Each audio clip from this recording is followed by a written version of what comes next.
Не расслабляйтесь, уважаемые коллеги, надо заниматься землей. Надо готовить свою кормовую базу. Другого пути развития я не вижу вообще. Применение биологических препаратов в сельском хозяйстве – главная тема Дня поля. Участники события делятся опытом выращивания культур в условиях рискованного земледелия. Яков Александрович, например, делится результатами эксперимента по вскармливанию вырвы и пихтовой муки дойным коровам. Этот метод был знаком еще нашим дедам. Раньше в корм для буренок специально добавляли хвою. Правда, из применения такая практика давным-давно вышла. Препараты из зелени пихты и ели доставили ученому прямиком из института еще в 2010 году. Говорит, сначала к предложению отнесся скептически, ведь буренка – животное крупное, а доза препарата мизерная. Но результаты приятно удивили. Были взяты 2 группы коров у доярок у разных, да? То есть это порядка 30-40 коров. Одной группе препарат не скармливали, другой скармливали. И скармливали путем его разбрызгивания на силос, бытовым разбрызгивателем. Вот. Ну и получили тоже прибавку, значительную прибавку, более литра молока на каждую корову, от каждой коровы в сутки. На выезде гостей уже ждут картофелеводы. Алексей Тулинов занимается этими клубненосными уже 10 лет. Сейчас вплотную подошел к вопросу ервизации, то есть побуждения растений к росту путем изменения температур.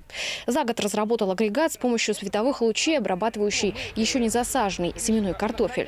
В нем же растения облучаются бактерицидной лампой. Данное устройство позволяет, скажем, сократить фазы развития растения на 1,5–2 недели.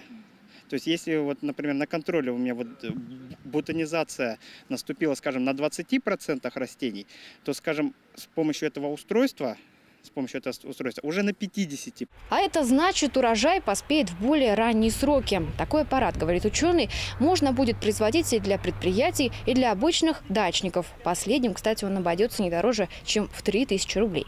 Эксперимент по аэровизации здесь проводят в сравнении. Вот на этом участке световую обработку сделали весной. Ну а здесь же аэровизация прошла естественным путем. Картофель просто поместили в теплое место. И вот обратите внимание, именно там, где совершили техническую обработку, картофель уже зацвел. А исследования по кукурузе здесь проводят уже 2-й год. Выращивать ее планируют как кормовой сорт для рогатого скота. 18 холодоустойчивых и скороспелых сортов из Пятигорска, еще 3 из Венгрии. Впрочем, без кукурузных споров тоже не обошлось. Сколько экспериментов вы лет будете проводить? Не знаю. Пока не добьемся результата. Да не добьетесь результата. Я вчера приводил, что практика уже показала начало 60-х годов. Вот в прошлом году сорта другие были. Нет, сорта другие, технология другая. Да, Надо соблюдать технологию. И хотя такая же практика советских времен успехом не увенчалась, никто сворачивать удочки не собирается. Говорят, наука на то и есть, чтобы путем проб и ошибок приходить к нужным результатам. Но это очень сочный